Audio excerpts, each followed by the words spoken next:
Hola, ¿qué tal? Hoy mi esposa me sorprendió. Miren cómo ella, una ama de casa, se atrevió a instalar estos tomacorrientes. ¿Quieren ver cómo lo hizo? No se lo pierdan y suscríbete para más tutoriales. No hay nada imposible cuando se hace con sentido común.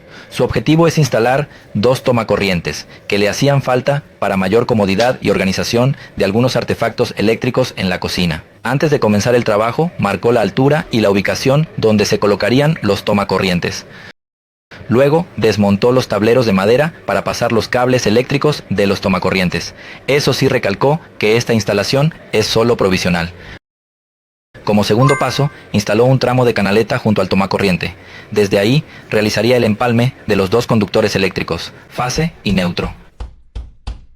Bajó la llave termomagnética antes de realizar la conexión eléctrica. Le dije: amor, priorizar este paso es esencial e importante.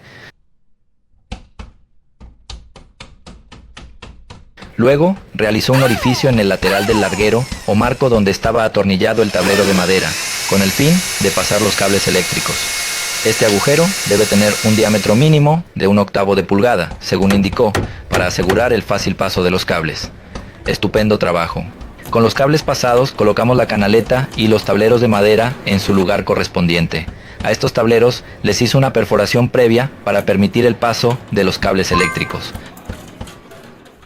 A continuación, instaló las cajas de PVC y utilizó un nivel de mano para garantizar una instalación perfectamente nivelada. En estas cajas se colocarán los tomacorrientes necesarios para organizar los electrodomésticos. Cabe mencionar que estos tomacorrientes vienen con cajas superficiales y no estarán empotrados en la madera, es decir, serán tomacorrientes visibles. Sus medidas son en su mayoría universales. Se dirigió al tablero general de la casa y desactivó la energía eléctrica bajando la llave termomagnética. Se cercioró de que no hubiera corriente eléctrica para realizar la instalación de forma segura. Luego, procedió a empalmar los cables eléctricos a la pieza eléctrica, conectando la fase y el neutro a los orificios correspondientes de los tomacorrientes. Utilizó un alicate y un destornillador estrella para realizar este trabajo. Realizó los empalmes y conexiones de los tomacorrientes correctamente, ajustando los tornillos de manera eficiente para evitar falsos contactos y asegurar un funcionamiento óptimo.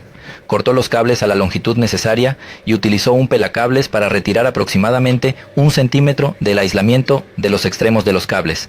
Identificó correctamente el conductor de fase y el neutro. Conectó el cable de fase al tornillo de bronce o al terminal marcado con L, y el cable neutro al tornillo plateado o al terminal marcado con N. Se aseguró de que todas las conexiones estuvieran firmes y que no hubiera cables sueltos. Colocó la tapa protectora sobre el tomacorriente a presión.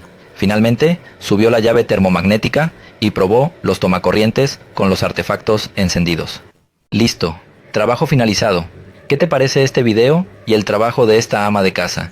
¿Permitirías que tu esposa intentara hacer un proyecto similar? Déjame tu opinión en los comentarios.